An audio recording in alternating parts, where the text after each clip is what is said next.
Hall McCollum, and I'm sitting here with my dad, Dudley Hall, and you're joining us for an episode of Papa, I Have a Question. This is where I sit down with my dad and I ask him a theological question, a life application question, anything that's been bugging me. And I realize over the years that I've had the privilege and the opportunity to have access to a great theologian, a great Bible teacher, a man of wisdom. And so when I've been struggling with something, I just say, Papa, I have a question. Help me with this. And as an educator, I know that if one person has a question, usually someone else has that question too. So we've decided to invite you in to our conversations. So today, you're joining us because, Papa, I have a question. You know, I was thinking, Karis, back through the years, the normal way that we would have to set up this set, if it was really like we did it, would be I would be sitting in my easy chair reading something and you would come flop over on top of my book or my paper or whatever. It's true. I've ruined a lot of newspapers, crumpled pages and Bibles. It's true, yeah. Usually in the living room, and I usually did the flop before the Papa, I have a question. True. You want me to sit in your lap? Okay, so this one, the question that I have today comes from just real life that we are walking through right now. It feels like we're kind of walking through a heavy season. There's been a lot of deaths in our immediate circle, friends of family. Many of your peers are reaching an age where they're going on to see Jesus. Yeah. And so it's just been kind of heavy, I would say. A lot of sadness and grief. So in light of walking through grief on different levels and suffering, and having to keep walking and walking with the family members and that kind of thing, how do you keep from slipping into a mentality of hopelessness or escapism? Like, I just want relief from the pain. I just want, I just want help and hope. And how do you do that? What's your mentality? Well, first of all, there was a time when I would not have admitted that I was going through it because I felt like that would be immature or unspiritual. And then I spent a lot of time reading the Psalms, and I realized that somebody a little more spiritual than I, David, when he was feeling like that, he would express it. You'd admit it. Mm-hmm. So eloquently. Yeah. Yeah. And so one of the things I do is I go take David's prayers and I pray them because sometimes I can't. I don't know what to say. Mm-hmm. The words won't come. Yeah. And so, David would say, oh, that I could fly away to a mountain somewhere. It's like, yeah, it's exactly how I'd feel today if you just let me operate on how I feel and whatever. It's like, I would just like to catch the wings of an eagle and fly to a mountain and just be alone and whatever. So first of all, acknowledging that, hey, when you lose something, if it was valuable, you're going to grieve its loss. Mm-hmm. So yes, I have wept in recent days because I know where they are, so I haven't lost them forever, but I've lost their presence right now. I've lost some of my best friends and people that I've walked with, and they defined my life. They added to my life, and so they're not here now. I rejoice with them. They're in a better place, really.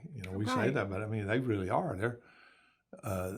They're not grieving losing me. Right. Yeah, we say that. They wouldn't choose to come back, but we miss them. Yeah. We miss them, yeah. So Betsy died 3.5 years ago, your mom, my wife, my partner. I miss her. Mm-hmm. Me too. But, I don't, except for selfishly, I don't want her to come back. She wouldn't come back. She would laugh at us. Are you kidding me? So I think it's okay to just be real and go, yeah, I've lost something for me, and it hurts, and there's a vacuum there, and I know God is enough. Theoretically, I know that. Experientially, I know that. But sometimes it doesn't feel like he's enough. And so I have to rely on his promise that weeping may last for the night, but joy comes in the morning. Which morning?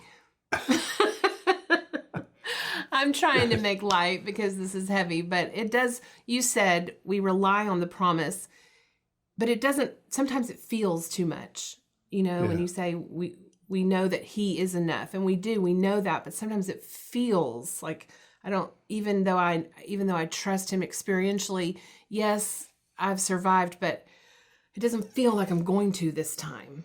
Yeah.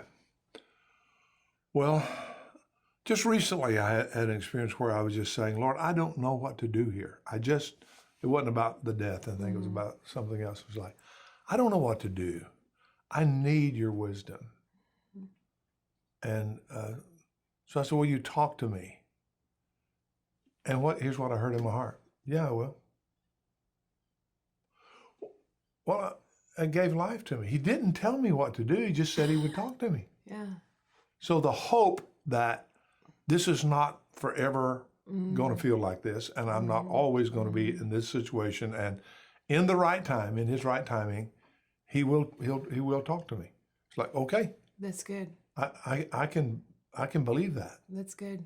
So, one of they tell us, those who study such things tell us that one of the ingredients in depression and hopelessness is that you conclude everything is going to be like it is right now, always.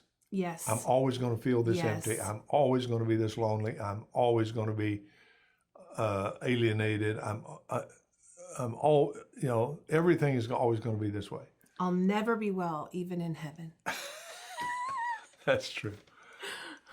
Inside joke, but when Karis was a little girl, she fell off her bicycle and she skinned her whole side, and she was screaming, and I ran out and grabbed her and I said, honey, it's okay, it'll heal.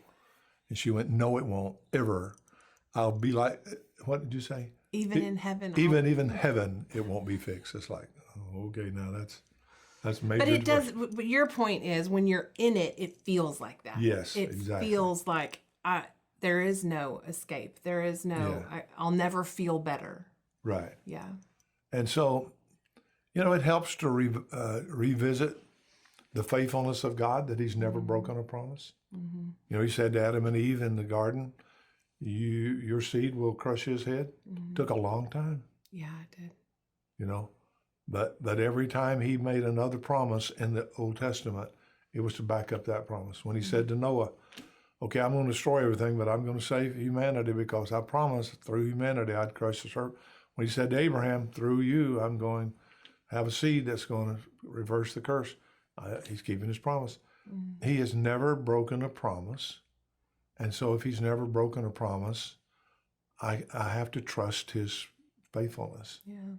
And so we know how it's going to end. I know where I'm going to wind up. I know. Jesus is the right hand of the Father, having accomplished everything that needed to be done for a human to accomplish all that God desired for a human to be. So he's at the right hand of the Father, and I'm in him. It's guaranteed. It's guaranteed because he did it, not because I did. Yeah. If I thought it was dependent upon me hanging on and believing enough and all that, I'd despair every day. But because he did it, if I can trust him for that, then maybe I can trust him to get through the day. And and then to realize that he is giving me opportunity to discover a different level, a depth of mercy and grace that I've not yet experienced. So my deficit is my qualification to receive the mercy of God. So when I'm hurting and he doesn't feel enough, that is creating in me the desire and the recognition that there's parts of God I have not discovered yet. There's depths of mercy I have not tasted yet.